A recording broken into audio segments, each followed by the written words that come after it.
Opinions are everywhere. News feeds, group chats, grocery store lines, and yes, opinions are a necessary part of life.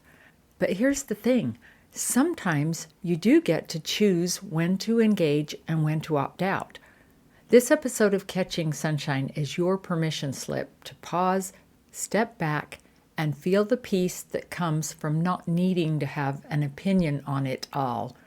Today we're exploring how to protect your peace, lighten your mental load, and feel a whole lot clearer without having to weigh in on every little thing. Hello, my sunny friend. Welcome, welcome. I'm happy you pressed play, and I love that we get to spend this time together, especially today, because this episode might just take a little weight off your shoulders.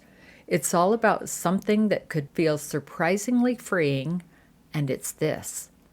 You don't have to have an opinion on everything. I know, that sounds like the opposite of what the world wants from us right now.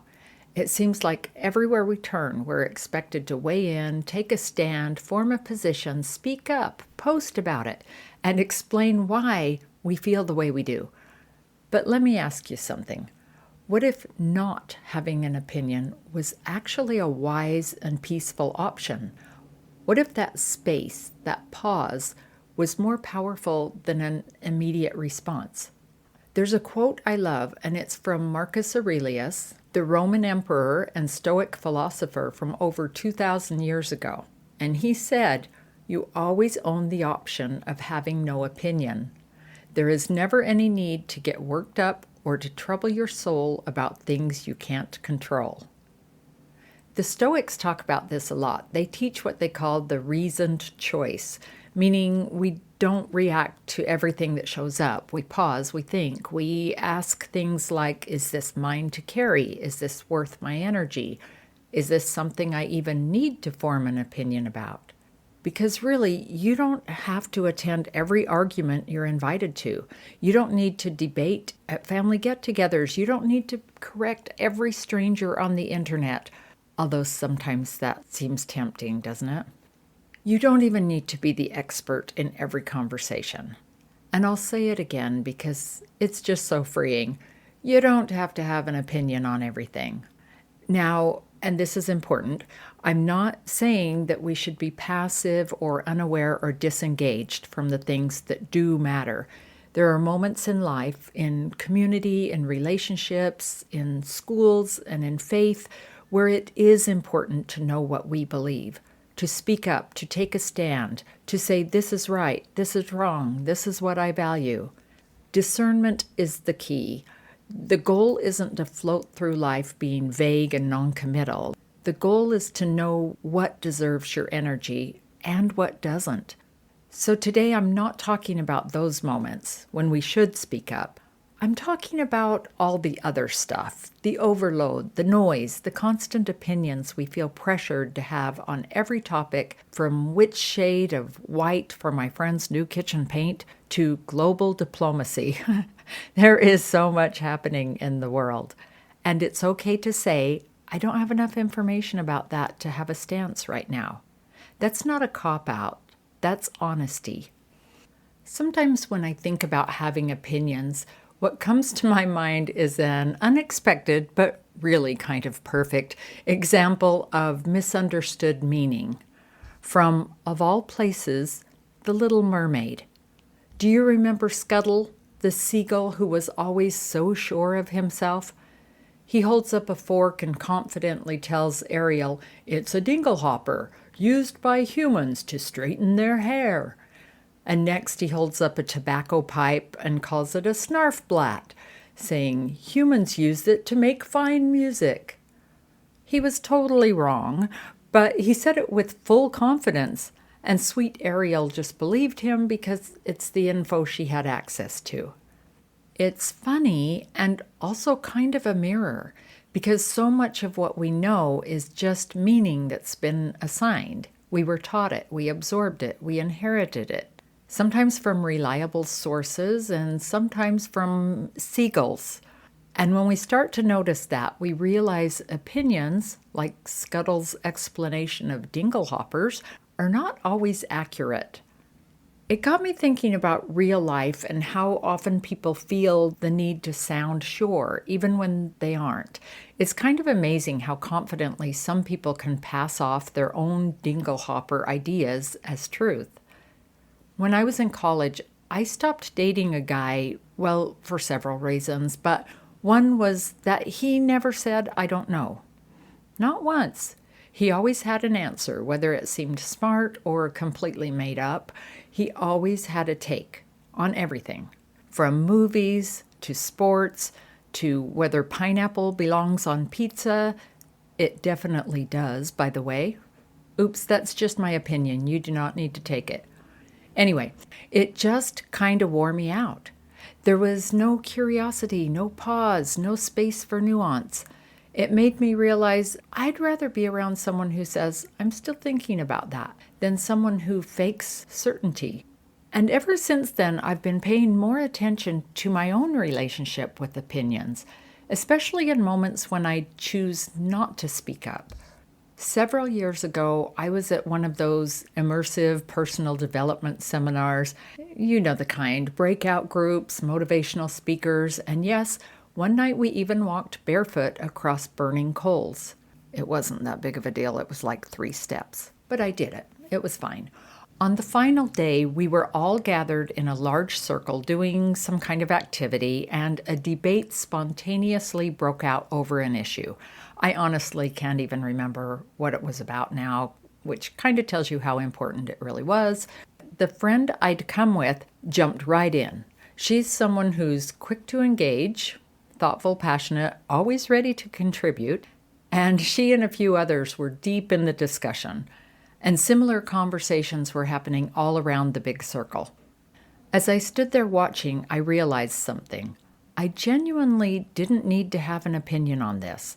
Not only did I not have strong feelings either way, but the whole debate felt kind of unnecessary to me.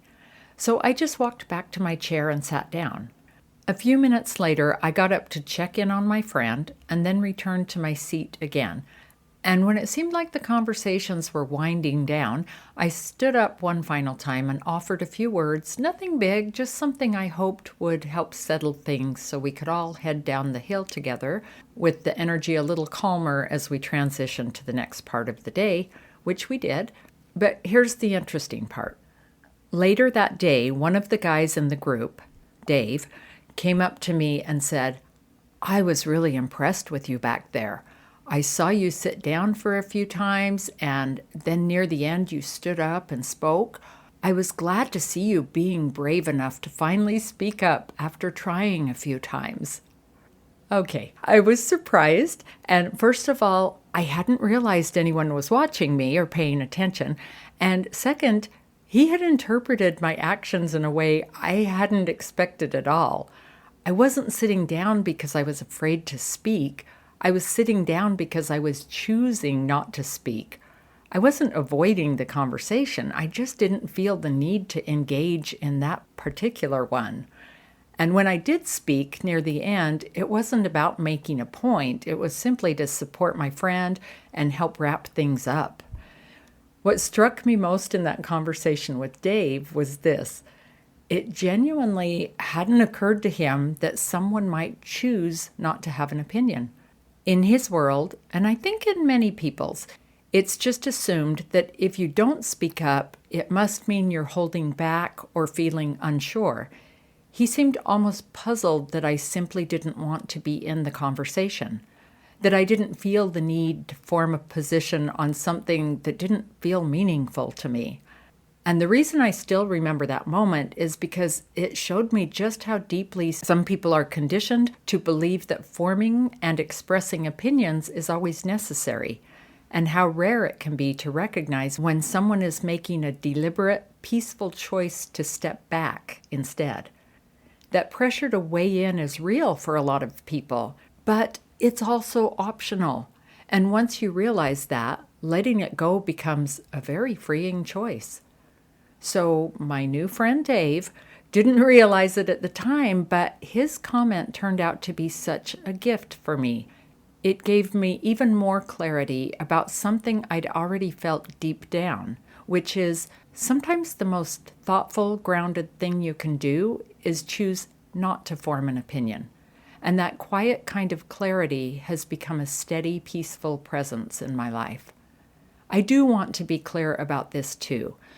Not needing to immediately decide an opinion on everything isn't about disengagement.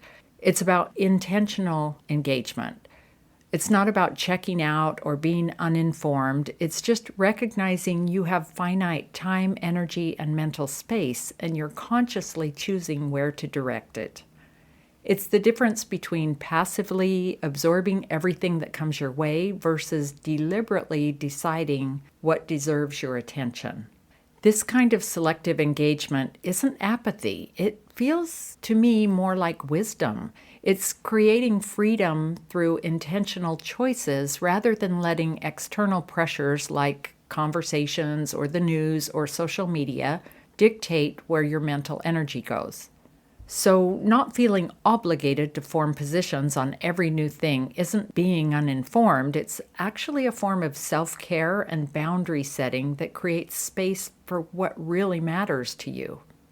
And I've noticed something really cool happens when I'm comfortable saying, I don't really have an opinion on that, or I'm still learning about it. It creates permission for others to do the same. I've been in all kinds of social situations and seen literal relief wash over people's faces when they realize they don't need to have it all figured out either. That small admission creates room for actual dialogue and connection. It works everywhere too, with friends that you know really well or with neighbors that you don't know so well, at work, at church, even with my adult kids. When you say, I'm not sure about that, but I'd love to hear what you all think, it can shift a conversation from a possible debate to an exploration. It holds space for people to share their perspectives with curiosity rather than conviction or even contempt. So how do you do that? What does not having an opinion actually look like in real life? Well, it might just be saying something like this: I haven't looked into that enough to feel confident sharing. Or, I'm not sure, I'd love to hear more perspectives before I decide. Or, that's not something I follow closely, but I trust people who do. Or even just, I don't really have an opinion on that. That's emotional maturity. That's energetic clarity. That's freedom. I've learned that holding back from unnecessary opinions doesn't create distance. It actually creates space for peace, for presence, for deeper understanding. Because always needing to have an opinion comes with a cost. Have you ever noticed how much energy it takes to constantly weigh in, explain, or defend where you stand on everything, or even on something? It's not just mental fatigue, though that's a big one. But there's the relational cost. How many friendships have been strained because someone couldn't let go of being right? How many family gatherings have gotten tense because people felt they had to stake their claim on certain topics? And then there's the learning cost. When we're busy forming a response, we're not truly listening. When we're defending a position, we're not open to learning something new. And there's also the peace cost. That inner pressure to have a say on everything, from parenting styles to, skincare routines to whether or not socks with sandals are acceptable. I actually have no opinion on that one. But that can stir up mental noise that seems to linger longer than the conversation ever should have. What if, instead of measuring our day by how many opinions we shared or defended, we measured it by how present we were, how well we listened, how much peace we cultivated, how much we loved? Here's a simple way to check in with yourself when you feel any subtle pressure to form an opinion on something that you're not sure you're ready to or even need to. I created a little acronym. I call it a peace check-in. It's just 5 quick questions to help you respond with intention rather than impulse. Let's get into it. 5 questions, PEACE. P, pressure. You can ask yourself, Am I feeling social pressure to join in just because I don't want to feel left out? The next one is E, energy.